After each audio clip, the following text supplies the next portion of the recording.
Good afternoon, ladies and gentlemen, esteemed members of the press, dear colleagues. It is my pleasure to bid you welcome on behalf of the National Bank of Serbia. Welcome to the presentation of the August Inflation Report. I will give a brief overview of the most important macroeconomic conditions of the conduct of monetary policy and the decisions made by the National Bank of Serbia since the last report. I wish to emphasize that in 2019, Serbia saw the continuation of favorable macroeconomic developments. Inflation is low and stable. Macroeconomic and financial stability has been preserved. Interest rates on dinar loans remained low, and all this together increased investment activity in the country. In the past 6 years, inflation has been low and stable at around 2%, which we expect to continue this and next year. Financial stability has been preserved, and in this regard, I wish to emphasize that in the past 4 years, the level of NPLs has been cut by 70% and ratio by over 17 percentage points. And now, according to the latest data, it stands at around 5.2%. Which is the lowest level since the moment when this indicator began to be monitored, this being September 2008. Interest rates on household loans have been cut twice, and interest rates on dinar corporate loans have been cut 3 times compared to May 2013, since the cycle of monetary policy easing began. All this contributed to rising investment as one of the key drivers of economic growth this year. Positive fiscal trends continued as well.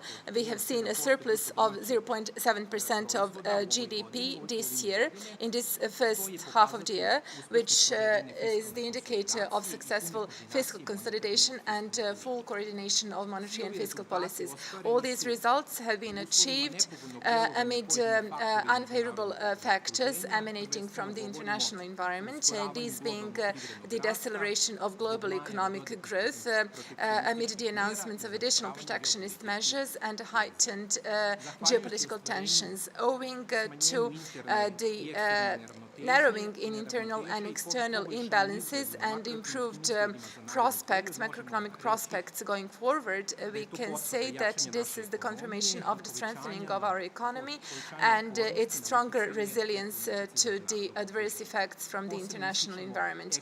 We emphasize the external financial conditions since our last report in May, have been characterized by the shift in monetary policies of leading central banks, where we saw not only deceleration in the process of normalization of monetary policies of leading central banks, but we also have the announcements of some monetary stimuli.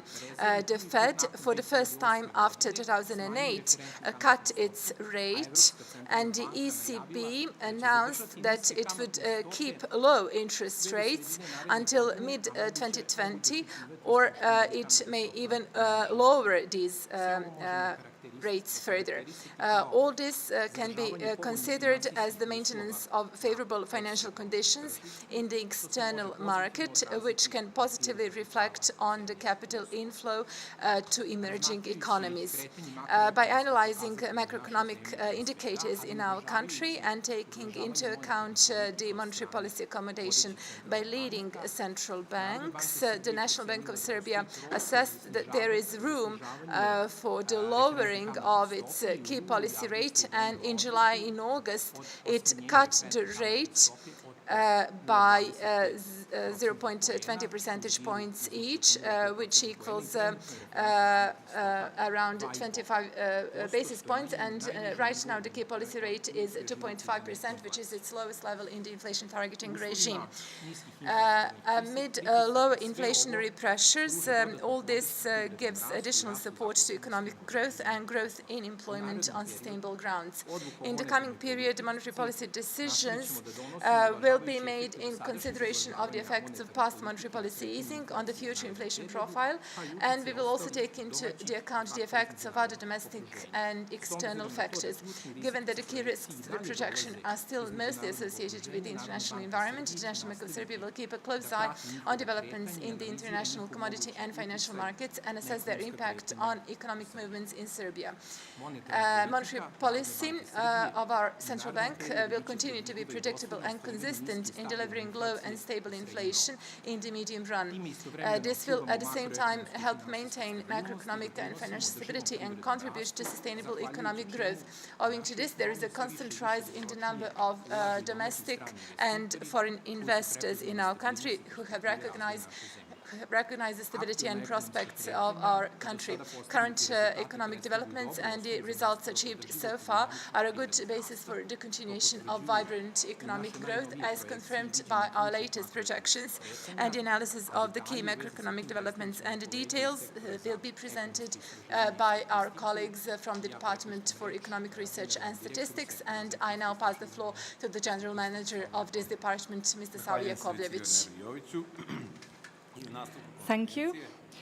We shall now present the current macroeconomic developments in the domestic and international environment, our new inflation and economic activity projections, as well as monetary policy decisions. I would like to begin with an overview of developments in the international environment, as they are still one of the more relevant challenges to the monetary policy of the National Bank of Serbia, as well as to that of other central banks in emerging market countries. Concerns over global growth, which emerged in mid-2018, turned out to be justified. Trade, investment and industrial production at a global level slowed down since the start of the year, and trade tensions remain the main risk going forward. Recently, the International Monetary Fund again revised its global growth projection down, anticipating a slowdown to 3.2% this year and a pickup to 3.5% next year. Presently, support to the global economy is coming in the form of a shift in the monetary policies of leading central banks, which should ensure more favorable financial conditions and give an incentive to global investment activity.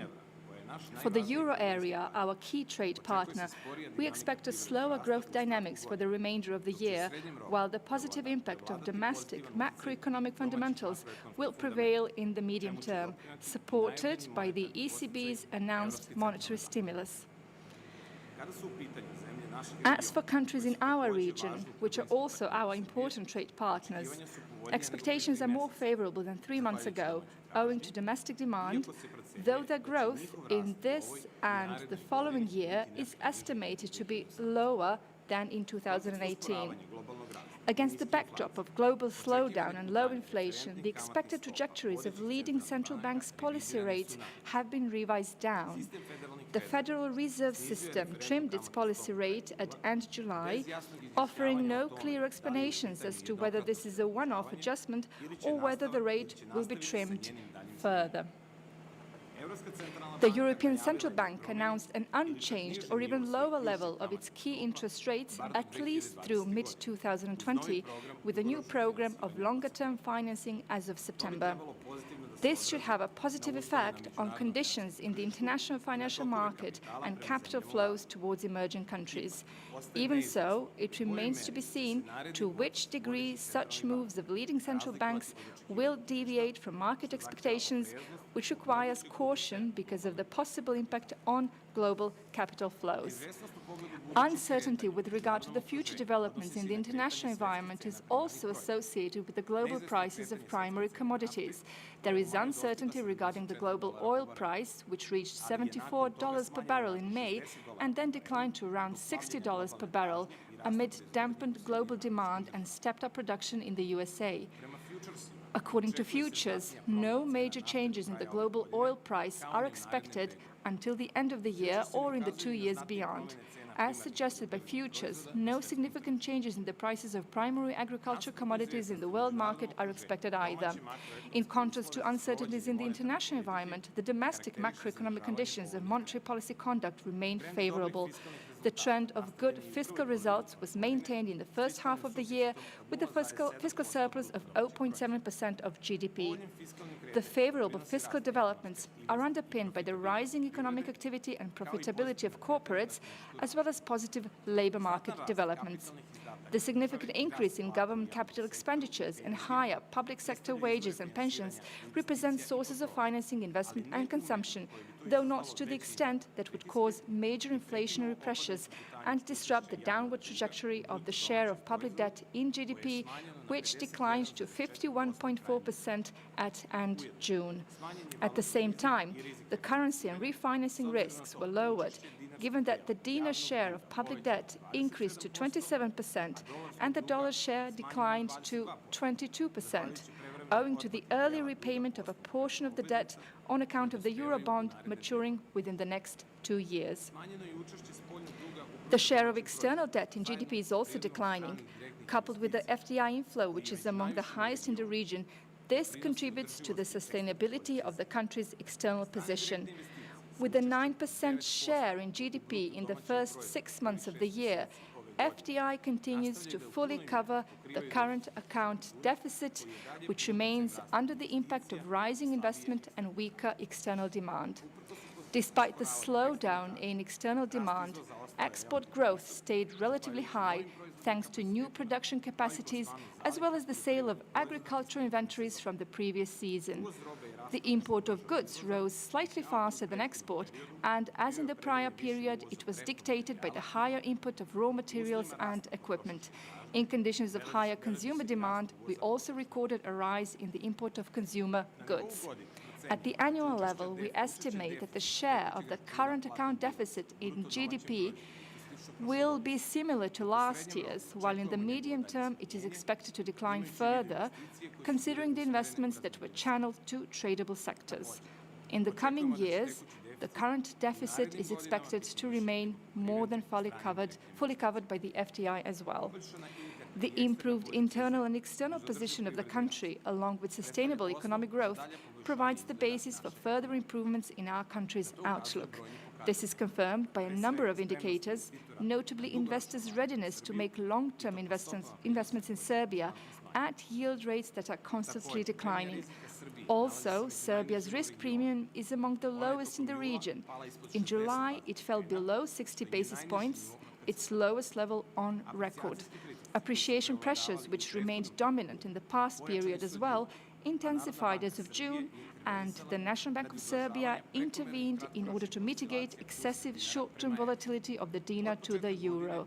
Since the start of the year, the National Bank purchased 1.8 billion euros net in the FX market, thus increasing the country's FX reserves. The sustainability of narrowed imbalances, inflation kept firmly under control for the 6th consecutive year, and the increasingly certain monetary accommodation by leading central banks prompted the Executive Board to cut the key policy rate by 25 basis points both in July and August to the new lowest level in the inflation targeting regime of 2.5%. This should reflect positively on the financing conditions and a further reduction in interest rates on dinar loans. Along with growth in economic activity, wages and employment, lower interest rates will contribute to further stable growth in private sector loans, which in June picked up by 9.4% year-on-year. As NPL resolution efforts continued, growth in lending contributed to the further fall in the NPL share in total loans to the new lowest level on record, 5.2% in June, down by 17.2 percentage points since the adoption of the NPL resolution strategy. The domestic drivers of economic growth compensated for the negative impact of external factors, so the economic activity continues to rise in the second quarter for the 19th consecutive quarter. The growth was faster than in the first quarter, and according to our estimate, it was led by acceleration in the construction sector and a further rise in the services sectors. On the expenditure side, GDP growth was led by investment in the second quarter as well, owing to the continued implementation of infrastructure projects, improvement of the business environment, and favorable sources of private sector financing. GDP growth is also affected by household consumption on account of rising wages and employment and lower loan-related costs.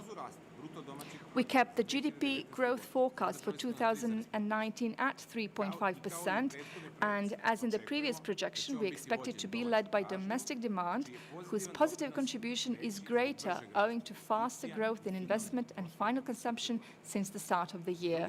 On the other hand, the contribution of net exports is negative due to lower external demand. In the medium run, we expect economic growth to accelerate to around 4%, led by a sustainable rise in investment, exports, and household consumption. The medium-term risks to the GDP projection are assessed as symmetric. In the short run, the risks emanating from the international environment are tilted to the downside, mirroring the potentially greater than expected slowdown in external demand. The risks at home are tilted to the upside, over the potentially faster than estimated growth in investment. Inflation is moving within the target tolerance band this year as well, after reaching 3.1% in April, which is estimated to be this year's maximum. Year-on-year inflation decelerated and touched 1.6% in July. That inflationary pressures are low is confirmed by low and stable core inflation, which measured 1.5% year-on-year in July, as well as financial and corporate sector inflation expectations, which declined in July and are now moving below the target midpoint. Under the August central projection as well, year-on-year inflation is expected to continue to move within the target tolerance band until the end of the projection horizon, most probably in the lower part of the target band.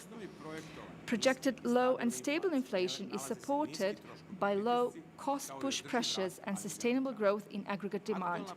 The current inflation projection until the end of this year is slightly lower compared to the May projection, most notably over the deceleration in year-on-year growth in vegetable prices and lower petroleum product prices. Uncertainties surrounding the inflation projection are associated primarily with developments in the international commodity and financial markets. Allow me to briefly reflect on our projection presented in August last year, that being the monetary policy horizon within which the policy's full effect on inflation comes to the fore. As you can see, in the last year, inflation moved fully in line with the path projected in August 2018, which contributes to the strengthening of trust in the National Bank of Serbia and anchored inflation expectations.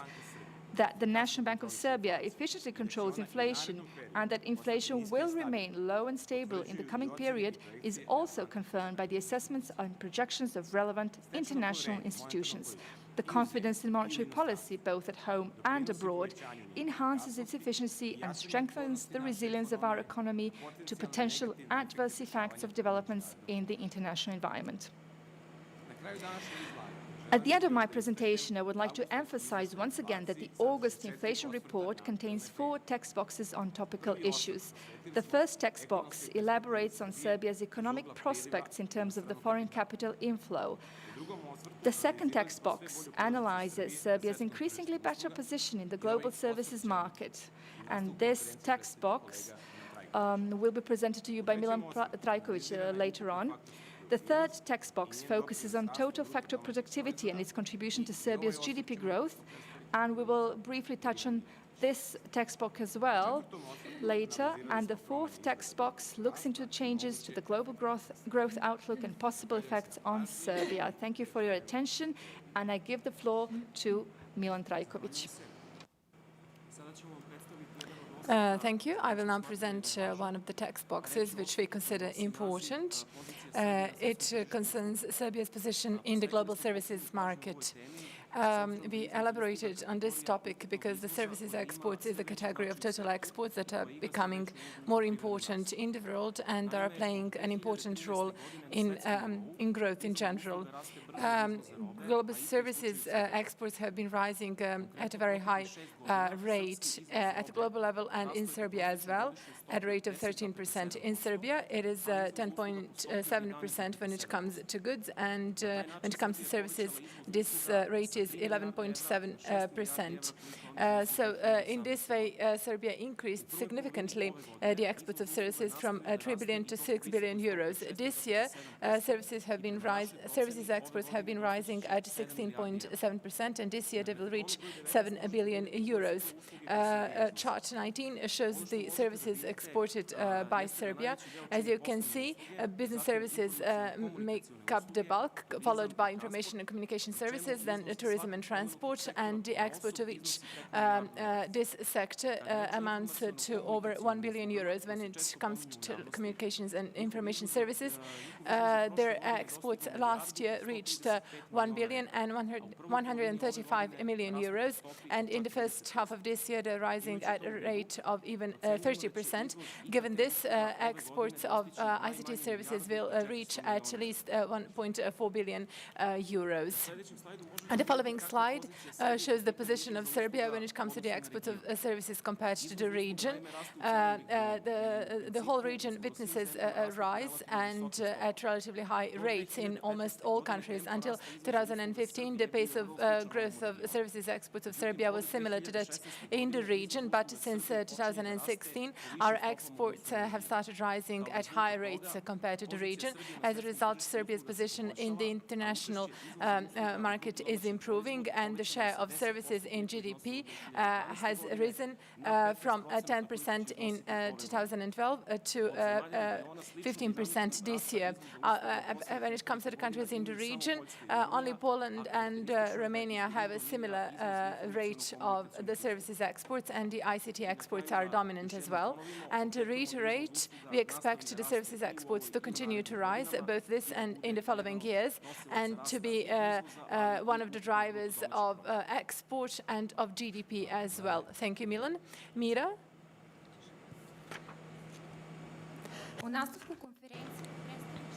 We will now present another text box, which we also consider important, and it focuses on total factor productivity and its contribution to Serbia's GDP growth. Given that in the past 4 years, GDP growth was around 12% in cumulative terms, and we expect it to reach on average 4% annually. So we analyzed the share of employment of capital and productivity. When it comes to the productivity, there are different measures of it. We have observed here total factor productivity. That is the part of production which is not a result of additional engagement of labor and capital, but is the result of their more intensive and efficient use. If we consider the period from 2015 and the period of 2015 and 16, chart 22 shows that in this period the greatest contribution to the growth in production came from labor. Then that is from an increase in employment in the private sector, which in this period rose by around 100,000 persons, primarily in manufacturing, owing to which production and exports of manufacturing were rising in this period. In the period of 2017 to 18, the contribution of the capital was rising, primarily owing to rising investment, which in this period grew at the average annual rate of 8%, also owing to the relatively high inflow of FDI, which implies the transfer of knowledge and technologies, which is why we consider them desirable. So productivity as a result went up. What you can see in these two sub-periods is that taken together, the contribution of labor and capital was almost unchanged, but what contributed to the acceleration of economic activity was the rise in productivity. As for the coming period, we believe that economic growth will drive the rise in productivity, and the contribution of labor and capital will be significant as a result of significant rise in investment. And we also expect a relatively high inflow of FDI in this period, which should also step up productivity so that it gives the major contribution to the increase in production potential. The fact that it will be led primarily by rising productivity is confirming that economic growth is sustainable in the long run, and this is actually the key message of this text box. The presentation section of the inflation presentation is finished now, so you may ask your questions. It's time for the Q&A section. Which is the assessment of the National Bank for growth in the second quarter?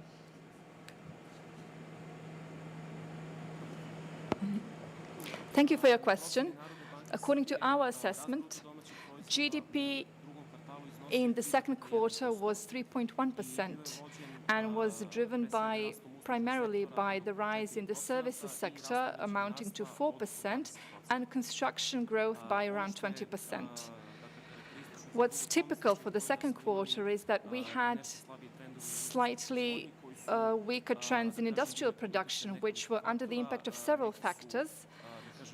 Some were external, such as the growth slowdown in Germany and Italy. So we had external demand. But as for domestic factors, we had a subdued production in the petroleum industry, which also was reflected on growth. And we had the effects of the 100% tariffs that reflected on the food industry. Without these effects in the petroleum and food industry, GDP would have rose between 0.3 to 0.4 percentage points faster than it was. So this is fully aligned with our annual projection of 3.5%. And what we expect in the second half of the year is growth to accelerate to close to around 4% in Q3 and perhaps exceed this figure in Q4.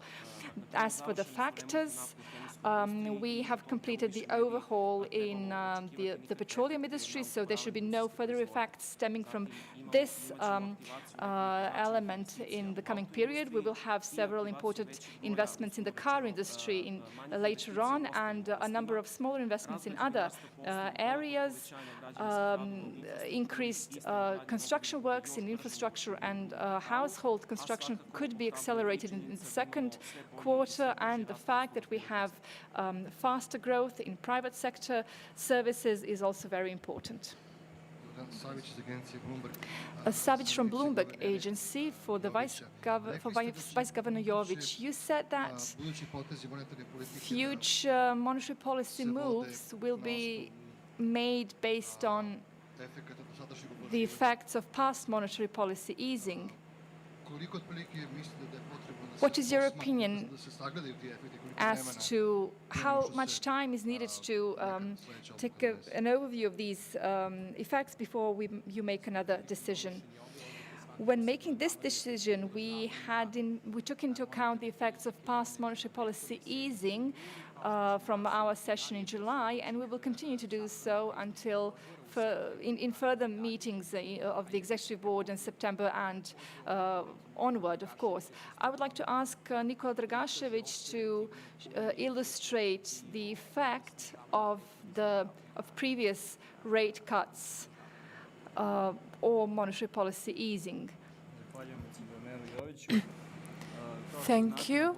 As you know, at the last two meetings of the Executive Board, it was decided to cut the key policy rate by 25 basis points. That is the entire corridor of interest rates. All reasons, that is the factors, went in favor of this, both at home and abroad.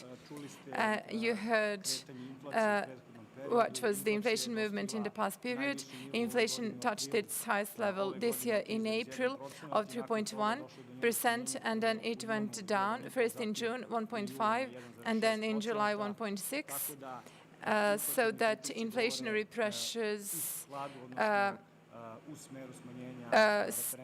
speak in favor of monetary policy easing that was made at the previous two meetings of the Executive Board.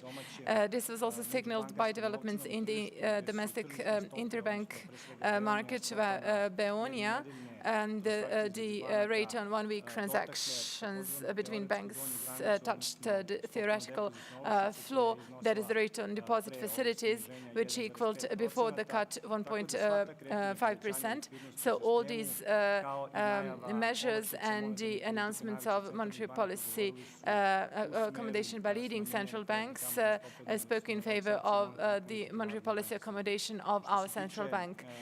When it comes to future steps and activities of our central bank, as so far, the Executive Board has always taken into account all factors at home and abroad, and it will continue to do so in the coming period.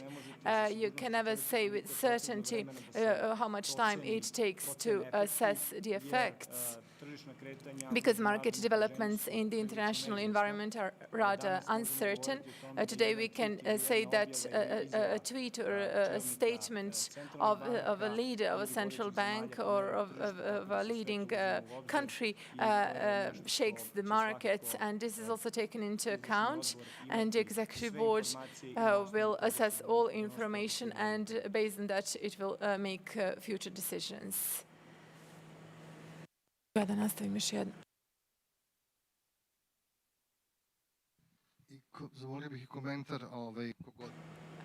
If you could also comment on the following, if you could comment on the pressures on the dinar. You made rather huge interventions.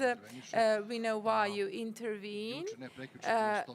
2 days ago, it was 105 million euros, yesterday nothing. What you can say about these pressures? How do you see them? How do you assess them?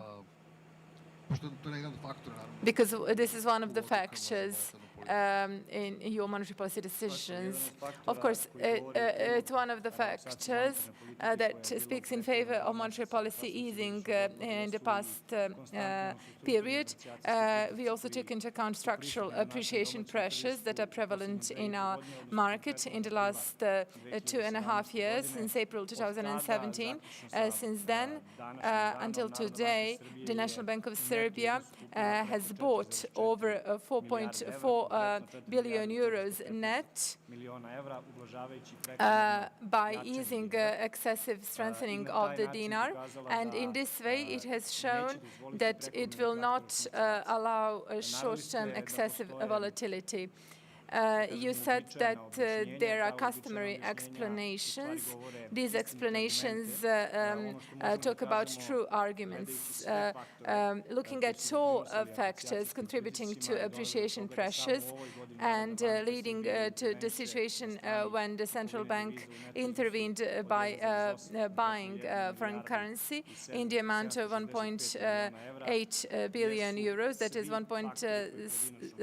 765 million euros. When it comes to residents, the net demand for FX was by 20% lower in the first 7 months of this year compared to the same period last year. Not because we had lower FX demand, but because we have a higher FX supply, owing to better macroeconomic indicators of our country, rising exports and a vigorous inflow of FDI, which is rising this year as well. In the first 6 months, it is higher by 20% year on year. Another factor contributing to appreciation pressures, and is doing so in the past 2.5 years, is the strong demand of long-term foreign investors in our securities. Why the long-term orientation is important. So namely, in 2010 and 11 and 12, at extremely high interest rates, they were investing in our dinar securities. But now we have much lower interest rates now, and they're investing in these securities with the maturities of 7 to 10 years. To corroborate this with data, only this year, the interest rate at which auctions take place for 7-year securities was cut by 1 percentage point from 4.5 to 3.5 in August. So this means that foreign direct investors and investors in our securities are oriented to Serbia as an investment destination. Another factor contributing to appreciation pressures is the inflow of foreign currency from tourism, which is by 10% higher year on year. We are talking about the period of January-July, the first 7 months of this year.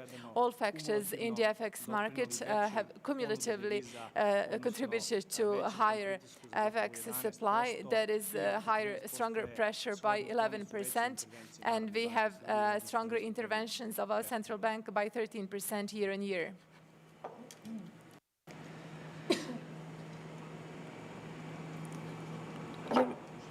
The investment plan of 2 to 3 million a year, so without borrowing, how do you see where you could, where this money could come from and how this could affect the monetary policy? Thank you for your question. As for this investment plan, and taking into account the information available to us, we think that we shouldn't expect any increase in public debt in GDP on this account. Namely, total government investment have been on the rise from year after year, and last year they equaled around 4% of GDP. The government plans to have it at around 4.5 or more than 5% at the annual level in the medium term, which is the level of Central European countries. As well as rising investment, we have a rising surplus on account of increased tax revenue of around 10% annually, and this we can anticipate for the coming period as well. When you take a look at the consolidated budget, in 2018, the consolidated revenue was more than 2 billion euros. This year, we can expect a growth of more than 10%. So this is 10% of government revenue. This is the amount that you talk about at the annual level. Therefore, in terms of the amount, the amount that we mentioned cannot pose a danger to fiscal sustainability, and it should provide a very huge and direct stimulus to GDP through increasing construction and transport. And additionally, there will be an indirect effect on the economy that will also be important, and it relates to spillover to the services sector. So this all fits the government's current fiscal framework, and that's important.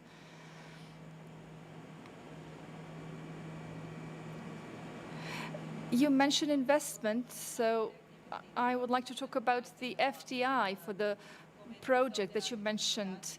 You mentioned many data, but what's the meaning of this for Serbia, this largest number of investment that you mentioned? You said we mentioned empty data, to be precise. In the first 6 months, we had FDI amounting to 1.93 billion euro, which is a 33% growth relative to last year. That's what the preliminary data say. In July, this amount has exceeded 2 billion euro. As for yesterday's analysis, it's very important because we expect the continuation of good FDI inflow in this year as well as the next. And the meaning of this has been reiterated on many occasions. The importance of FDI inflow on production in all economic sectors. It means increase in productivity. As we said, we mentioned a text box on productivity. It also talks about this. The FDI inflow is structured in such a way as to stimulate tradable sectors and boosts export, which directly means that it gives us a perspective for next year's, meaning that the current account deficit will be declining, that we will have export-oriented growth in economy. So that's why all of this is important.